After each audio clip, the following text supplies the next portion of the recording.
ನಾವು ನಮ್ಮ ಸಂಸ್ಥೆ ನಾವು ಮಾಡ್ತೀವಿ, ನೀವು ಯಾಕಪ್ಪ ಕೈ ಹಾಕ್ತೀರ ಅಂತ BJP ಬೈದಿದ್ದಾರೆ, ಗೊತ್ತಾಯ್ತಾ? ಹಂಗಾಗಿ ಅಲ್ಲಿ ಗೊಂದಲ ಸೃಷ್ಟಿಯಾಗಿದ್ದು ಬಿಟ್ಟರೆ RSS ಅವರು ಹಿಂದಿನಿಂದ ಮಾಡ್ಕೊಂಡು ಬಂದಿದ್ದಾರೆ. ನಾವೇನು ಎಲ್ಲೂ ಅವ್ರಿಗೆ ಅಡಚಣೆಗಳು ಹಾಕಿಲ್ಲ, ಏನೂ ಹಾಕಿಲ್ಲ.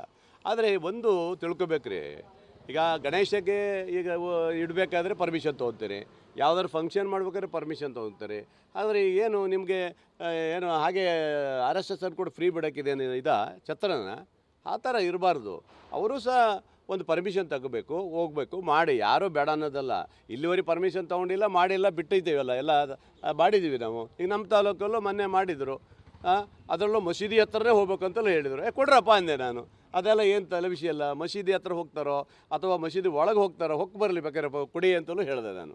ಅಂದರೆ ನಮಗೇನು ಆ ಥರ ಕಾಣಿಸ್ಲಿಲ್ಲ ಬೇಗ ಇದು. ಆದ್ದರಿಂದ ಯಾವ ಬೆದರಿಕೆಗಳನ್ನು ಇವೆಲ್ಲ ಹಾಕಿದರೆ RSS ಅಂತ ಹೇಳ್ಕೊಂಡು ಬೆದರಿಸೋದು ಇದೆಯಲ್ಲ, ಅದಕ್ಕೆ ನಾವು ಹೆದರುವಂಥದ್ದು ಇಲ್ಲ ಅಂತ ನಾವು ಹೇಳಿದ್ದು ಬಿಟ್ಟರೆ ಆ ಥರ ಯಾವುದೇ ಸಮಸ್ಯೆ ಇಲ್ಲ.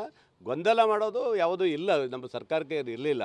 ಪರ್ಮಿಷನ್ ತೊಗೊಳ್ಳಿ ಅಂತ ನಾನು ಹೇಳಿದ್ದೀನಿ ಬಿಟ್ಟರೆ ಮತ್ತೇನೂ ಇಲ್ಲ. ಪರ್ಮಿಷನ್ ತೊಗೊಳ್ಳಿ, ಎಲ್ಲರೂ ಪರ್ಮಿಷನ್ ತೊಗೊಳ್ಳೋದು ಒಳ್ಳೆಯದು. ಪ್ರಿಯಾಂಕ್ ಖರ್ಗೆ ಅವರ ಕ್ಷೇತ್ರವನ್ನೇ ಟಾರ್ಗೆಟ್ ಮಾಡ್ತಾ ಇದ್ದಾರೆ ನೋಡಿ, ಅವ್ರು ಹೇಳಿಕೆ ಕೊಟ್ಟರು, ಅದಕ್ಕಾಗಿ ಟಾರ್ಗೆಟ್ ಮಾಡಿದ್ದಾರೆ.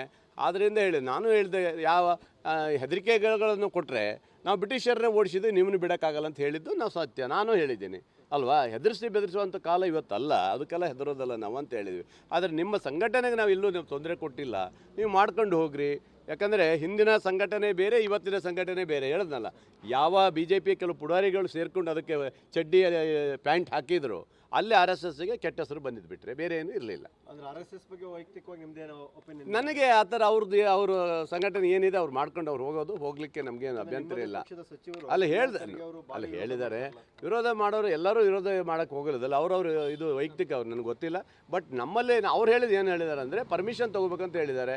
ಪರ್ಮಿಷನ್ ತೊಗೊಳಕ್ಕೆ ನಿಮಗೇನು ಏನಾಗಿದೆ? ಪರ್ಮಿಷನ್ ತೊಗೊಳ್ಳಿ, ನಾವೇನು ಬೇಡ ಅಂತೀವ. ಶಾಲೆಯಲ್ಲಿ ಒಂದು ಮಾಡೋಕ್ಕೆ ಹೋಗಬೇಡಿ, ಬೇರೆ ಮೈದಾನದಲ್ಲಿ ತೊಗೊಳ್ಳಿ, ಇನ್ನೊಂದ್ರಲ್ಲಿ ತೊಗೊಳ್ಳಿ, ನಾವು ಖಂಡಿತ ಕೊಡ್ತೀವಪ್ಪ. ನಾವೆಲ್ಲೂ ಅಬ್ಜೆಕ್ಷನ್ ಇಲ್ಲಿವರೆಗೆ ಅಬ್ಜೆಕ್ಷನ್ ಅವ್ರಿಗೆ ಕೊಟ್ಟಿಲ್ಲ ನಾನು.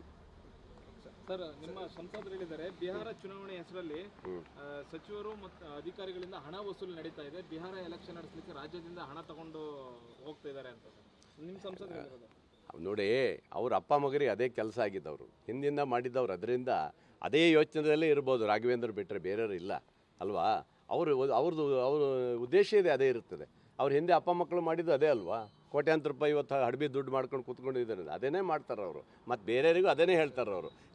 ಅಧಿಕಾರಿಗಳ ಹತ್ರ ದುಡ್ಡು ಇಸ್ಕೊಂಡ್ರು, ದುಡ್ಡು ತೊಗೊಂಡೋಗಿ ಬಿಹಾರಕ್ಕೆ ಕೊಡ್ತಾರೆ. ಅಂದರೆ ಯಾವುದಾದ್ರು ಒಂದು ಚುನಾವಣೆ ಬಂದು ಕೂಡ ಇವ್ರದ್ದೊಂದು ಕತೆ ಇರೋದೇ ಇರುತ್ತೆ, ಹಕ್ಕಿಕತೆ ಹೇಳ್ತಾನೆ ಇರ್ತಾರೆ. ಇವೆಲ್ಲ ಯಾವುದೂ ನಡೆಯೋದಿಲ್ಲ. ಯಾವುದೇ ಚುನಾವಣೆಗೆ ಯಾವುದೇ ದುಡ್ಡು ಕಲೆಕ್ಟ್ ಮಾಡುವಂಥ ಪ್ರಶ್ನೆನೇ ಇಲ್ಲ. ಅದೆಲ್ಲ ಅಲ್ಲಿನ ಲೀಡ್ರ್ಗಳು ಏನಿದ್ದಾರೆ ಅವ್ರು ನೋಡ್ಕೋತಾರೆ.